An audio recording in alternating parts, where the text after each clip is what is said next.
Independent, local, produced by Homeslice.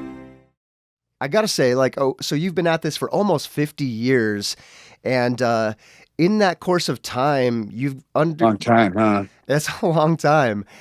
In that time, you've gone through a lot of different people that you've performed with, both in and out of Megadeth.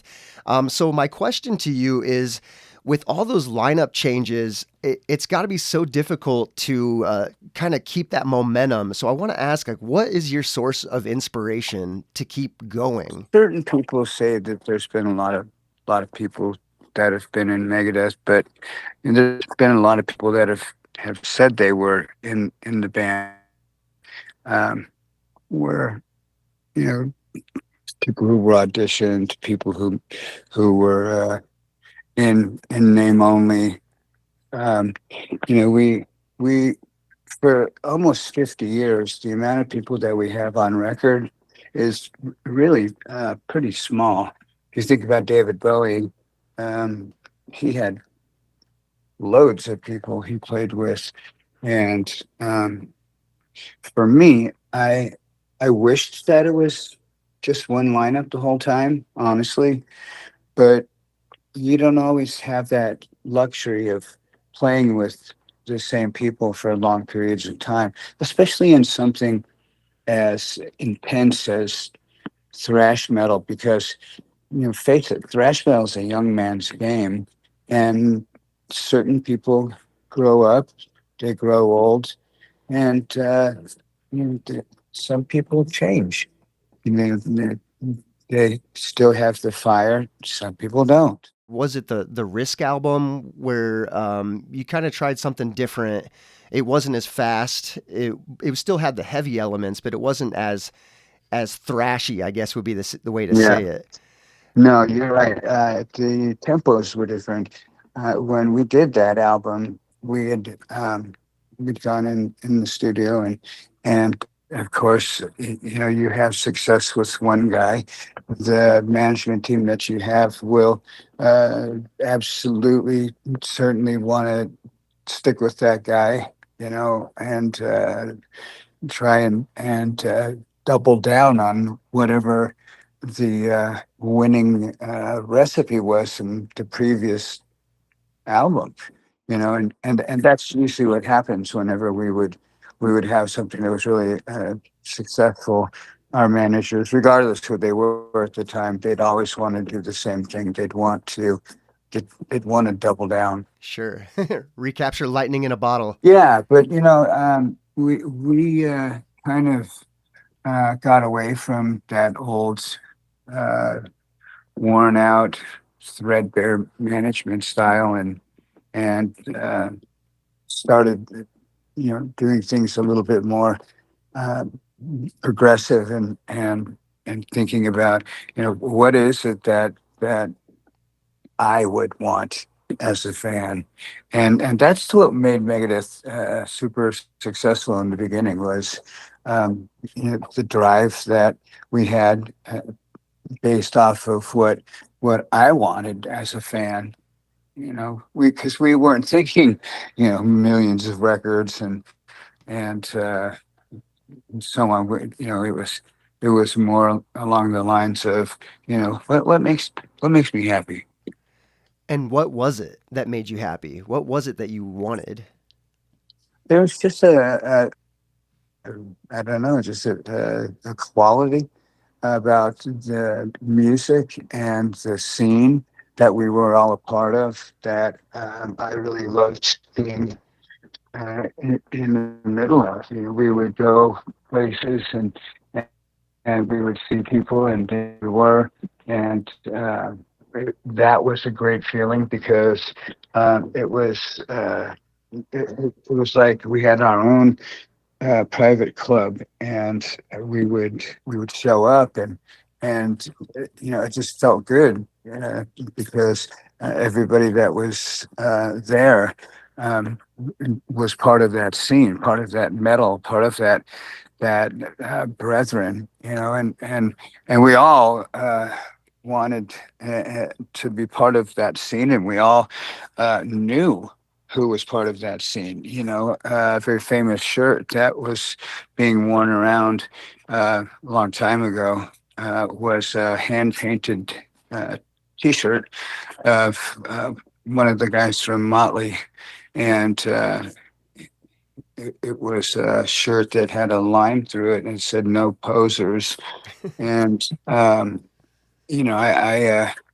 I think that was the bass player that was wearing that shirt.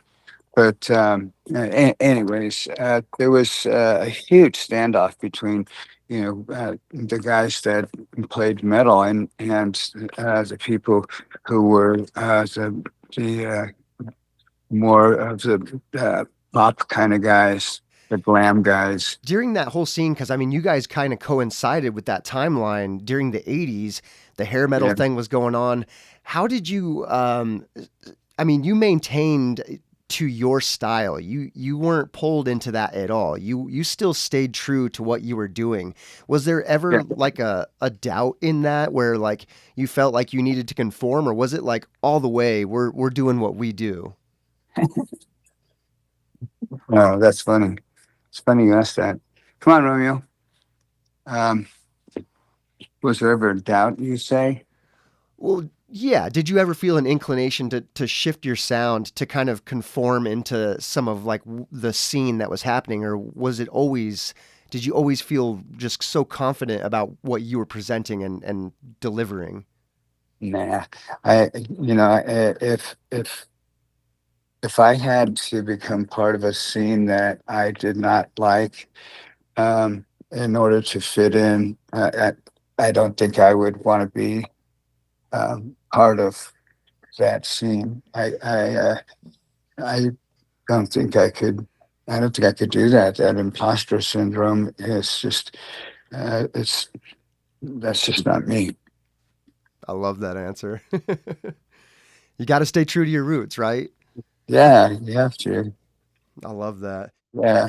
Dave, you've had a really long career. Are there any moments that stand out to you as like the pinnacle or a moment that you were just so proud of? Um, Probably when we won some of our awards, that was always a very, um, I don't know, that was just a very um, redeeming period. When you get a Grammy, that was great. We'd been nominated many times, and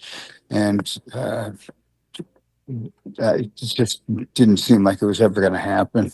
So the time that we went, just that last time, it was really, really uh, esteeming, and running up there, I didn't know what I was going to say, and I blathered something about Jesus and God, and just how grateful I was for everybody.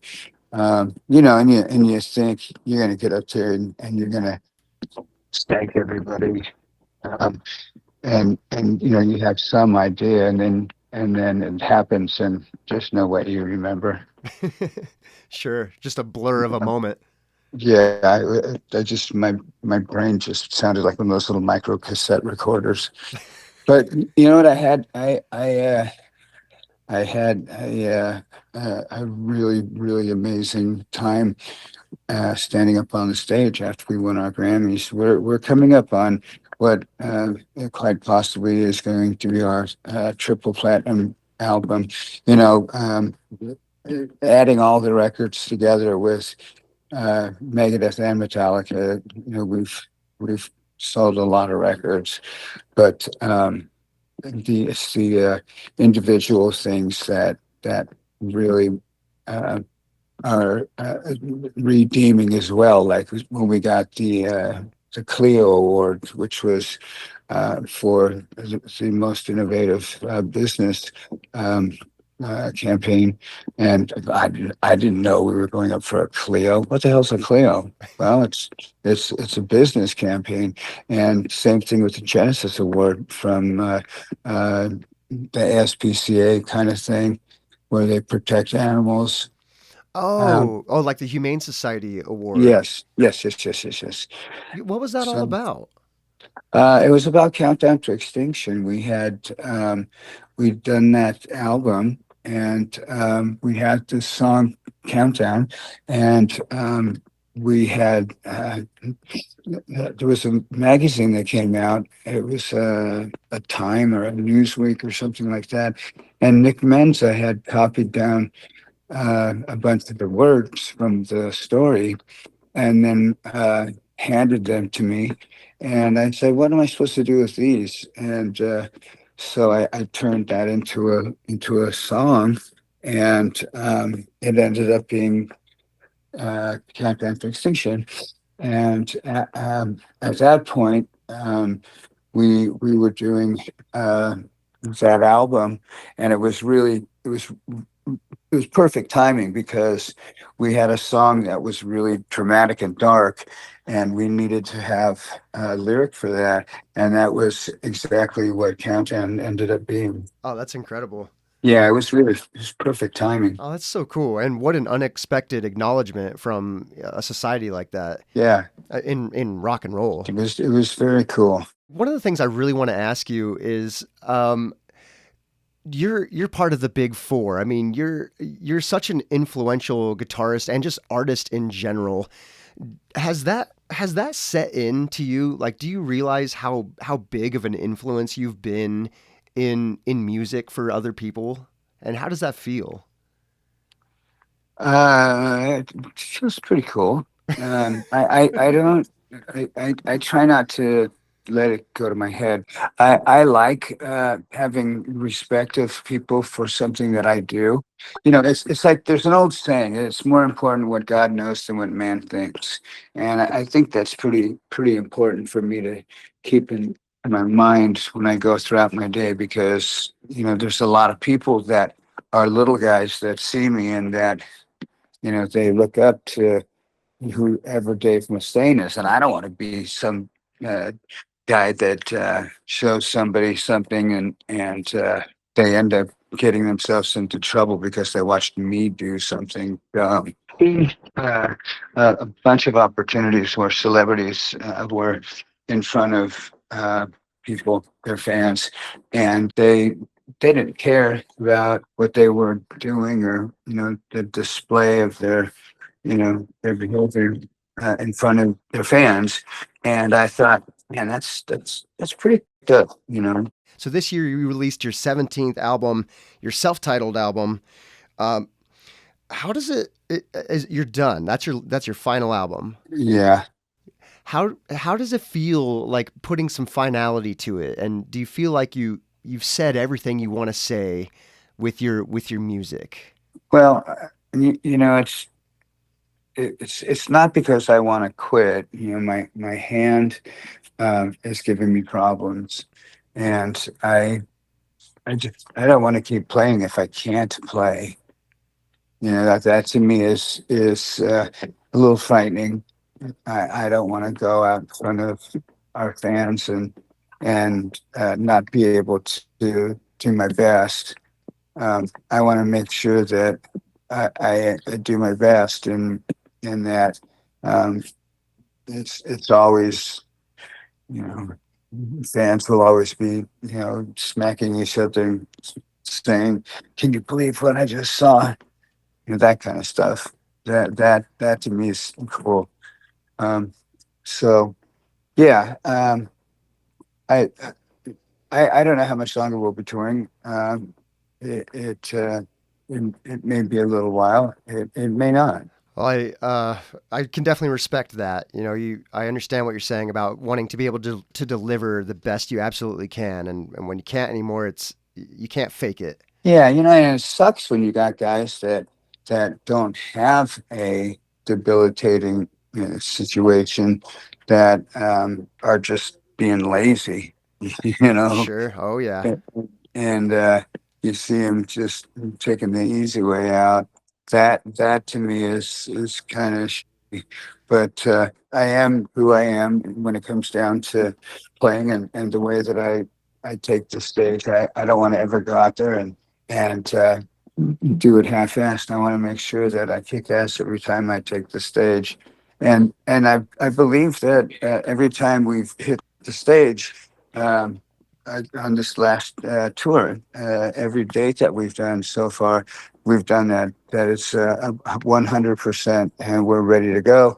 And we put on great shows. That's awesome. Hopefully, you'll be able to see what we're doing real soon. You guys are going to be in Sturgis August 8th at the Buffalo Chip. For people that haven't seen Megadeth live, what can they expect from a live show? It's pretty intense. If you're a guitar player, I would say you can expect a very enjoyable lesson in guitar playing. Um, you know, it's it's just fast guitar playing with a lot of melody, and for people who don't play guitar, it'll probably blow your mind.